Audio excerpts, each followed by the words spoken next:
Welcome to our channel virtual world. आज हम फिर लेकर आए हैं राजा विक्रम और वेताल की रोमांचक कहानी। प्राचीन भारत में उज्जैनी के राजा विक्रमादित्य अपनी बहादुरी, बुद्धिमत्ता और न्यायप्रियता के लिए प्रसिद्ध थे।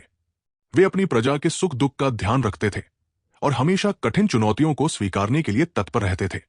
एक दिन उनके दरबार में एक साधु आया जिसकी आंखों में रहस्य और होठों पर विचित्र मुस्कान थी। साधु ने राजा से कहा, हे राजन, आपकी प्रसिद्धि सुनकर मैं यहां आया हूं।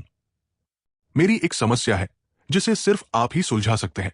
हम एक विशेष अनुष्ठान कर रहे हैं जिससे कि आपके राज्य और प्रजा पर कोई आपत्ति न आए, जिसके लिए उसे एक शव चाहिए। आपके साम्राज्य के श्मशान में एक वटवृक्ष के ऊपर एक रहस्यमयी वेताल रहता है। मैं चाहता हूं कि आप उसे मेरे लिए लेकर आएं, लेकिन आपको कुछ बातों का ध्यान रखना पड़ेगा। आपको उसे रात को ही मेरे पास लाना पड़ेगा। विक्रमादित्य ने साधु की बात सुनी और बिना झिझक के ये चुनौती स्वीकार कर ली। उन्हें यह नहीं पता था कि उनका यह सफर उन्हें रोमांच, खतरे और रहस्य की ऐसी यात्रा पर ले जाएगा जो उनकी बुद्धिमत्ता और साहस की परीक्षा लेगा। रात के 11 बजे का समय था। विक्रमादित्य अकेला ही श्मशान की ओर चल पड़ा। अंधेरी रात थी। चंद्रमा बादलों के पीछे छिपा था और जंगल में डरावनी आवाजें गूंज रही थी। विक्रमादित्य अपनी तलवार लेकर श्मशान पहुंचे। वहां का वातावरण सन्नाटे और भय से भरा हुआ था। वटवृक्ष के पास पहुंचकर उन्होंने देखा कि एक निर्जीव शरीर पेड़ से लटका हुआ था। जैसे ही राजा ने उस शव को छूने का प्रयास किया, वो अचानक हंसने लगा। वेताल ने विक्रमादित्य से कहा, हे राजन, यदि तुम मुझे ले जाना चाहते हो तो सुन लो मेरी शर्त। मैं तुम्हारे साथ चलूंगा, लेकिन पूरे रास्ते तुम्हें एक कहानी सुनाऊंगा। अगर तुमने उत्तर दिया तो मैं वापस इस वटवृक्ष पर लौट जाऊंगा। यदि तुमने मौन साधा तो मैं तुम्हारे साथ चलूंगा। राजा ने सहमति में सिर हिलाया और वेताल को अपने कंधे पर उठाकर चल दिए। रास्ते में वेताल ने कहा, राजन, सुनो एक कहानी। एक नगर में 3 भाई रहते थे। उन्होंने एक ही स्त्री से प्रेम किया। उस स्त्री की मृत्यु हो गई। एक भाई ने मंत्रों द्वारा उसे पुनर्जीवित कर दिया, दूसरे ने उसकी आत्मा को शांत किया और तीसरे ने उसकी रक्षा की। बताओ, उन तीनों में से किसका उस स्त्री पर सबसे बड़ा अधिकार है? विक्रमादित्य ने थोड़ी देर सोचा और कहा, जिसने उसकी रक्षा की वही उसका सच्चा साथी है। यह सुनते ही वेताल हंसा और कहा, तुमने सही उत्तर दिया राजन, लेकिन शर्त के अनुसार अब मैं वापस वटवृक्ष पर जाऊंगा। और वेताल उड़कर वापस चला गया। राजा ने हार नहीं मानी। वे वापस वटवृक्ष के पास गए और वेताल को फिर से अपने कंधे पर उठाया। वेताल ने दूसरी कहानी शुरू की। एक व्यापारी के पास अपार धन था। उसके 2 बेटे थे। एक दिन व्यापारी ने एक सुंदर युवती से विवाह कर लिया।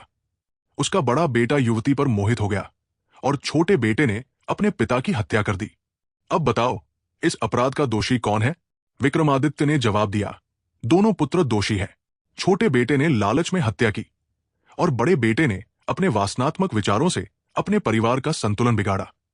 वेताल फिर हंसा और वापस उड़ गया। यह सिलसिला कई रातों तक चलता रहा। हर बार वेताल एक नई कहानी सुनाता और विक्रमादित्य अपनी बुद्धिमत्ता से उसका उत्तर देते। धीरे धीरे वेताल को राजा की साहस और न्यायप्रियता का एहसास हुआ। एक रात बेताल ने राजा से पूछा, हे राजन, तुम इतनी कठिनाई क्यों सह रहे हो? क्या तुम्हें डर नहीं लगता कि मैं तुम्हें धोखा दे सकता हूं? राजा ने मुस्कुराते हुए उत्तर दिया, मित्रता और विश्वास ही जीवन का आधार है। अगर मैं तुम्हारे साथ न्याय नहीं करूंगा तो मेरा धर्म अधूरा रह जाएगा। राजा की निडरता और सत्यनिष्ठा से बेताल प्रभावित हुआ। उसने कहा, हे राजन, तुमने अपनी बुद्धिमत्ता और साहस से मुझे जीत लिया है। मैं तुम्हारा मित्र बनना चाहता हूं। अब से मैं तुम्हारे साथ रहूंगा और तुम्हारी हर समस्या में तुम्हारी सहायता करूंगा। मैं तुम्हें आज एक सत्य बताता हूं। राजा ने उत्सुकता से पूछा, कौन सा सत्य वेताल? वेताल ने कहा, वो साधु जिसने तुम्हें यहां भेजा है वास्तव में एक दुष्ट तांत्रिक है। वो मेरी शक्तियों का उपयोग करके अमर होना चाहता है। यदि तुमने मुझे उसके पास पहुंचा दिया तो वो तुम्हारा जीवन भी छीन लेगा। विक्रमादित्य ये सुनकर चौंक गए, लेकिन उन्होंने धैर्यपूर्वक कहा, वेताल, यदि ये सत्य है तो मुझे इसका समाधान बताओ। वेताल ने मुस्कुराते हुए कहा, मैं तुम्हारी मदद करूंगा। जब तुम उस तांत्रिक के पास पहुंचोगे तो मैं उसकी कमजोरियों का संकेत दूंगा।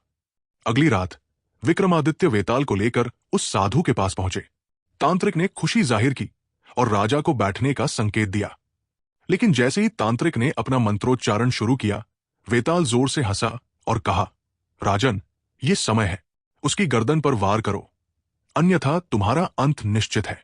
विक्रमादित्य ने तुरंत अपनी तलवार निकाली और तांत्रिक का वध कर दिया। तांत्रिक की मृत्यु के साथ ही उसका मायाजाल समाप्त हो गया। वेताल ने कहा, राजन, तुमने एक बार फिर धर्म और सत्य की रक्षा की। अब मैं सदा तुम्हारा मित्र रहूंगा। जब भी तुम्हें मेरी आवश्यकता होगी, मैं तुम्हारी सहायता के लिए उपस्थित होऊंगा। वेताल ने राजा से कहा, अब जब यह तांत्रिक पराजित हो चुका है, तो तुम्हें मेरे साथ एक और यात्रा करनी होगी। एक अन्य दुष्ट योगी ने दक्षिण के जंगलों में आतंक मचा रखा है। उसकी तांत्रिक शक्तियां और भी भयावह है। उसने निर्दोष लोगों की बलि देकर अपनी शक्ति बढ़ाई है। यदि उसे नहीं रोका गया तो आपके पूरे राज्य में तबाही मच जाएगी। विक्रमादित्य ने बिना विलंब के इस चुनौती को स्वीकार कर लिया। वेताल ने कहा, इस बार तुम्हें बहुत परेशानियों का सामना करना पड़ेगा। ये योगी सामान्य व्यक्ति नहीं है। वो अपनी गुफा में कई मायावी पहेलियों और जादुई रक्षकों से घिरा हुआ है। उससे निपटने के लिए मैं तुम्हारी मदद करूंगा। वेताल ने राजा से तलवार मांगी और उसे विशेष मंत्रों से अभिमंत्रित किया। फिर वे उस गुफा की ओर बढ़े जहां तांत्रिक रहता था। जंगल के घने अंधकार के बीच वे एक विशाल गुफा के पास पहुंचे। गुफा के प्रवेश द्वार पर 2 पत्थर के राक्षस खड़े थे। वेताल ने राजा से कहा, ये राक्षस किसी मंत्र के बिना हराए नहीं जा सकते। मैं मंत्र पढ़ूंगा और तुम जैसे ही मेरी बात पूरी हो, इन पर वार करना। राजा ने वेताल के निर्देशों का पालन किया और दोनों राक्षसों को परास्त कर दिया। गुफा के भीतर कई जादुई जाल और पहेलियां राजा की प्रतीक्षा कर रही थी। लेकिन हर चुनौती पर वेताल ने राजा का मार्गदर्शन किया। उसी बीच राजा विक्रम को वहां एक मूर्ति दिखाई दी, जो देखने में एक अप्सरा जैसी लग रही थी। उसकी सुंदरता इतनी थी कि कुछ पल के लिए राजा विक्रम भी उसे देख कहीं खो से गए। तब राजा ने वेताल से कहा, यह मूर्ति सच में बहुत बहुत खूबसूरत है। अंततः वे तांत्रिक के कक्ष तक पहुंचे। तांत्रिक ने उन्हें देखते ही अपनी शक्ति का प्रदर्शन शुरू कर दिया। लेकिन वेताल और विक्रम की सूझबूझ ने तांत्रिक को पराजित कर दिया। तांत्रिक को हराने के लिए विक्रमादित्य और वेताल ने मिलकर युद्ध किया। राजा की तलवार और वेताल की चतुराई से तांत्रिक को पराजित कर दिया गया। जैसे ही तांत्रिक का अंत हुआ, मूर्ति में जान आ गई, जिसे देख राजा विक्रमादित्य आश्चर्य में पड़ गए और उन्होंने उस युवती से पूछा कि तुम कौन हो। युवती ने कहा, मेरा नाम आर्या है और मैं राजगढ़ की रानी हूं। और उसने ये कहकर राजा विक्रम का धन्यवाद किया और शांत हो गई। तब राजा विक्रम ने पूछा, तुम यहां कैसे पहुंच गई। तब आर्या ने कहा, यह एक लंबी कहानी है। मेरे राज्य को हथियाने के लिए कुछ राज्य के खास लोगों ने ही राज्य पर आक्रमण करवा दिया, लेकिन वे इसमें सफल नहीं हो पाए। फिर उन्होंने इस तांत्रिक की मदद ली। फिर तांत्रिक ने राज्य पर कब्जा करने के लिए एक यक्षिणी को हमारे महल में छोड़ दिया, जिसका हमारे महल में किसी को पता नहीं है। यक्षिणी के आने से महल का माहौल अस्त व्यस्त हो गया। लोग एक दूसरे से लड़ने लगे। राजकोष से धन धीरे धीरे गायब होने लगा। राज्य की दुर्दशा खराब होने लग पड़ी। लोग भूख प्यास से मरने लगे। तब मैंने अपने कुछ गुप्तचरों को इस एकदम से आई आपदा का पता लगाने के लिए भेजा, और उन गुप्तचरों ने जो मुझे बताया उसे सुनकर मैं हैरान रह गई और आश्चर्य में पड़ गई। राजकोष से धन गायब होने के पीछे यक्षिणी का हाथ था। बेरात में पहरेदारों को मंत्र मुक्त कर देती और कुछ लोग राजकोष से धन को धीरे धीरे चुराने लगे, ताकि आने वाली आपदा में हमारे पास कोई रास्ता न बचे। यही हाल राज्य के लोगों का भी था। कुछ ही दिन पहले राज्य में एक और समस्या आई। ये एक बहुत विशाल राक्षस था, जिसका सीधा संबंध यक्षिणी के साथ था। धीरे धीरे राज्य के लोग गायब होने लगे। जब मैं ये सब जान गई तो मैं अपने पिताजी को होने वाली घटनाओं के बारे में बताने की कोशिश की, लेकिन जब मैंने उन्हें ये सब बताया तो वो भी यक्षिणी के मायाजाल में फंसे हुए थे, और इस वजह से तांत्रिक ने मुझे मूर्ति बना दिया और मुझे अपने साथ इस जगह ले आया। रानी आर्या ने राजा विक्रम का उन्हें आजाद करने के लिए धन्यवाद किया। तभी वेताल ने कहा, राजन, तुम अब क्या करोगे।